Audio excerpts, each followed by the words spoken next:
ওই আসাদ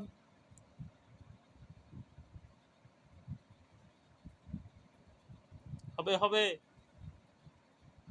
কোনো লড়ে কেন বলুন পিছিয়ে যাবে লড়বে লড়লে এই ডিসকোয়ালিফাই তোরা পিছিয়ে থাকা আমার হাত ঠিক আছে ওই হাত পিছিয়ে যাইতেছে আর জায়গা রাখ আর পিছিয়ে গেলে না ফালাইতে পারবো না এই কার হাত লড়ে এই তুমি কি বলো হাত তো লড়বে শক্তি দিলে হাত না না কোনো লড়বে না কোনোভাবে ডিসকোয়ালিফাইড তাহলে নিয়ম জানতে হবে আগে তোমার ওকে হাতের কোনি লড়ানো যাবে না কোনো লড়লে ডিসকোয়ালিফাইড ওর কোনে পিছনে গেছে এই ছিল এই দেখ তোর এই দাঁত কোন জায়গায় দেখ হ্যাঁ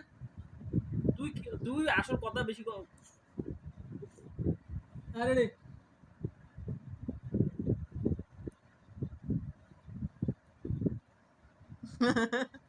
দুজনের তো একদম সমান শক্তি হ্যাঁ এটা কেমন এলো